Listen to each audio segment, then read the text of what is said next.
Sebelumnya kita selalu menjadikan orang Cina sebagai patokan tentang bagaimana cara kita mengelola uang. Dan sekarang saya rasa akan jauh lebih efisien jika kita menambah alternatif solusi, alternatif pemikiran, dan alternatif pengelolaan keuangan yang bisa kita jadikan sebagai acuan tambahan tentang bagaimana cara kita mengatur keuangan kita agar bisa menjadi lebih efisien gitu. Karena semakin banyaknya opsi atau tambahan pemikiran yang bisa kita dapatkan, tentu saja kita bisa memilah dan memilih metode yang mana yang bisa kita terapkan, yang bisa sekiranya bermanfaat dan bisa relevan dengan kondisi keuangan kita saat ini. Maka dari itu di sini saya akan menyediakan opsi tambahan, yaitu terkait bagaimana orang Jepang mengatur keuangan. Kemarin kita sudah membahas orang Cina, bahkan sudah sangat banyak membahas orang Cina, dan sekarang kita akan menambahnya ke orang Jepang. Dan di sini saya sudah mengumpulkan 8 cara mengatur keuangan ala orang Jepang yang bisa langsung kamu terapkan. Dan tanpa berlama-lama lagi, kita langsung saja ke cara mengatur keuangan ala orang Jepang yang pertama, yaitu adalah sistem anggaran yang ketat. Jadi dimanapun di negara ini sebenarnya anggaran bulanan itu adalah hal yang wajib untuk dilakukan atau dibuat. Kenapa?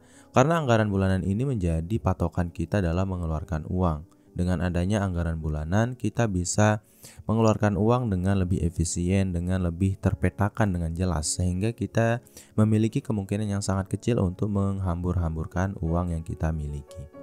Jadi buatlah anggaran bulanan yang cukup ketat terkait bagaimana kamu membelanjakan uang kamu, sehingga kamu bisa menjadi orang yang lebih hemat daripada sebelumnya. Yang perlu kamu lakukan yang pertama adalah catatlah semua pendapatan yang kamu dapatkan dalam 1 bulan penuh. Kemudian setelah kamu mencatat semua pendapatan tersebut, barulah kamu mencatat semua pengeluaran yang akan kamu lakukan selama 1 bulan penuh ke depannya.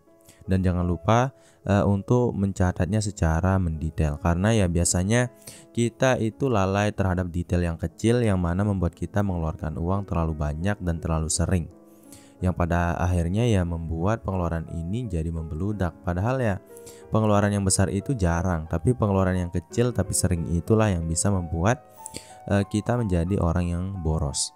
Dan inilah yang diterapkan oleh orang Jepang, di mana mereka membuat anggaran yang ketat untuk mengontrol pengeluaran yang mereka lakukan setiap bulannya. Kemudian cara mengatur keuangan ala orang Jepang yang kedua adalah menabung sebelum belanja. Sebenarnya ini adalah konsep yang diutarakan oleh Warren Buffett yang pernah saya dengar, yang beliau mengatakan bahwa jangan menabung sisa belanja kamu, tapi belanjakanlah sisa tabungan kamu. Dan ternyata orang Jepang juga menerapkan cara ini. Dan ini diterapkan oleh orang Jepang karena mereka paham kalau mereka menabung sisa dari proses berbelanja, tentu saja uang yang mereka tabung berkemungkinan untuk berjumlah sangat kecil atau sedikit dari yang seharusnya mereka tabung. Dan kalau mereka menabung di awal waktu, mereka akan berkemungkinan sangat kecil, bahkan tidak mungkin gitu, untuk membelanjakan uang yang sudah mereka tabung untuk sesuatu yang mereka butuhkan dalam 1 bulan penuh ke depannya. Maka dengan kata lain, menabung di awal adalah sebuah proses untuk mengamankan uang tabungan ini agar tidak keluar secara sembarangan. Dan kamu bisa menerapkan cara ini di dalam proses menabung yang kamu miliki setiap harinya, yaitu saat kamu mendapatkan gaji misalnya dalam 1 bulan penuh. Kemudian tadi kita sudah membahas bahwa kamu sudah membuat anggaran yang jelas dan ketat terkait pengeluaran yang akan kamu lakukan dalam 1 bulan ke depannya. Kamu bisa menyisihkan dalam anggaran tersebut tentu saja beberapa persen untuk kamu tabung. Dan setelah pemetaan anggaran tersebut jelas dan uang yang kamu tabung setiap bulannya itu sudah kamu rincikan dalam anggaran yang kamu buat tadi, barulah kita mulai untuk menyisihkan atau menabung di awal waktu. Karena ya dengan begitu semua proses pengelolaan keuangan itu akan menjadi lebih efisien. Tabungan juga tidak akan terkikis. Kemudian cara mengatur keuangan ala orang Jepang yang ketiga adalah menggunakan amplop.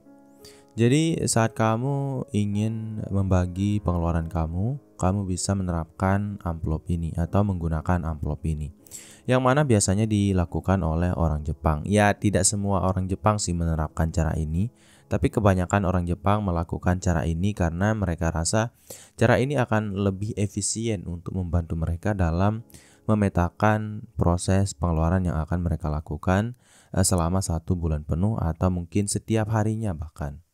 Jadi yang perlu kamu lakukan adalah tadi kita sudah membuat beberapa anggaran yang ketat gitu tentang pengeluaran yang akan kita lakukan dalam 1 bulan penuh ke depannya.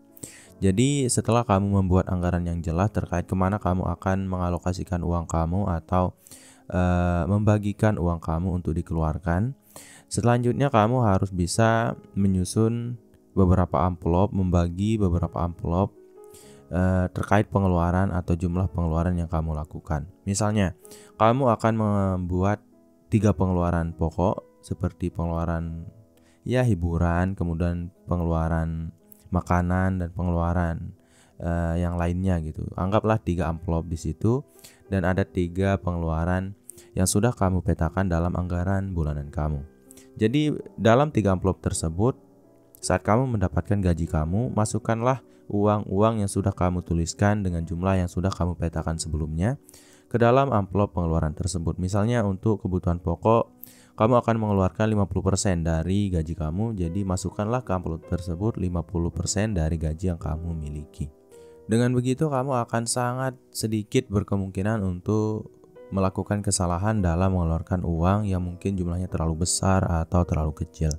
Karena dengan adanya pemetaan amplop ini, semua pengeluaran haruslah benar-benar berjumlah sesuai dengan jumlah amplop yang sudah kamu bagikan tadi. Jadi jangan sekali-kali kamu mengeluarkan uang di sektor tersebut atau di sektor yang sudah kamu amplopkan tadi dengan jumlah yang terlalu besar. Kemudian cara mengatur keuangan ala orang Jepang yang keempat adalah prioritaskan kualitas daripada kuantitas.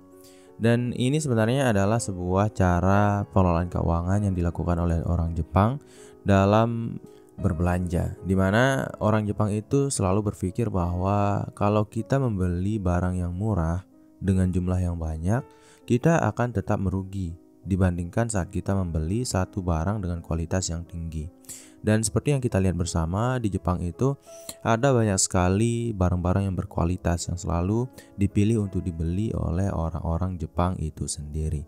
Dan sebenarnya ini bisa kita terapkan di dalam proses berbelanja yang kita lakukan setiap harinya, dimana kalau kita ingin membeli barang atau sebuah barang gitu ya, pilihlah untuk membeli barang dengan kualitas yang tinggi. Bukan hanya mahalnya saja ya, tidak mesti mahal dan branded, tapi ya pastikanlah barang tersebut berkualitas tinggi walaupun harganya sedikit lebih mahal, daripada kamu membeli barang-barang yang terlalu murah dengan jumlah yang terlalu banyak dengan kualitas yang sudah pasti di bawah dari barang yang berkualitas yang kita beli tadi gitu. Jadi pilihlah barang-barang berkualitas yang benar-benar awet untuk kamu gunakan, karena itu akan sangat membuat kamu berhemat dan menjadikan kamu lebih irit dalam mengeluarkan uang yang kamu miliki.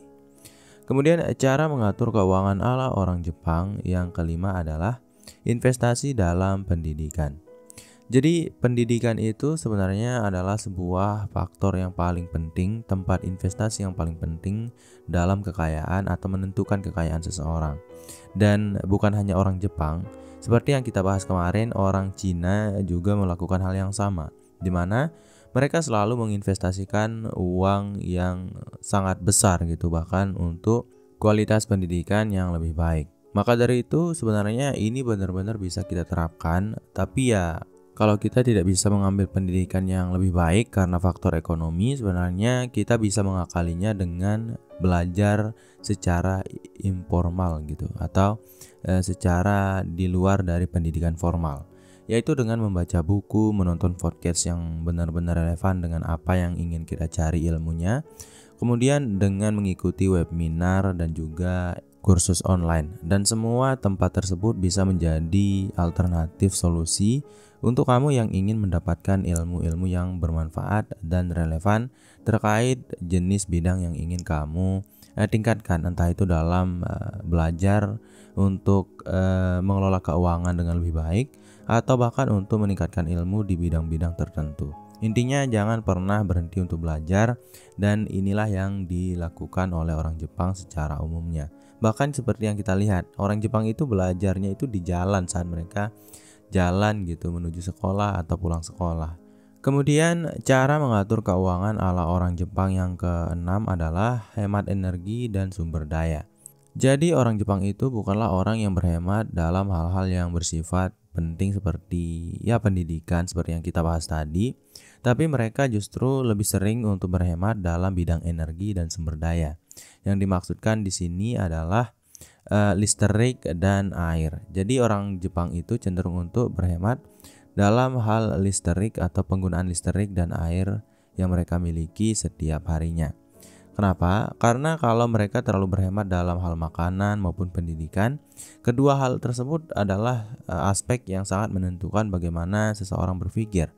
Jadi kalau menjadi orang yang terlalu berhemat dalam faktor-faktor yang tidak tepat gitu juga akan mempengaruhi kesehatan dan kualitas kita sebagai manusia. Maka dari itu kalau kamu ingin berhemat, berhematlah pada bidang energi ini seperti yang dilakukan oleh orang Jepang pada umumnya. Kemudian cara mengatur keuangan ala orang Jepang yang ketujuh adalah berbelanja di pasar tradisional atau pasar lokal. Ada banyak sekali alasan kenapa orang Jepang memilih untuk berbelanja di pasar tradisional. Yang pertama itu adalah mereka paham bahwa di pasar tradisional itu mereka akan mendapatkan pasokan sumber daya yang segar, karena di pasar tradisional itu merupakan tempat berkumpulnya makanan-makanan atau barang-barang yang biasanya baru didatangkan dari sumber aslinya. Misalnya kalau ikan itu dari laut, kemudian kalau sayuran itu dari sawah, dan semua itu berkumpul di pasar tradisional. Dan memang pasar-pasar yang ada di Jepang itu rata-rata memberikan barang-barang yang berkualitas tinggi dan segar gitu.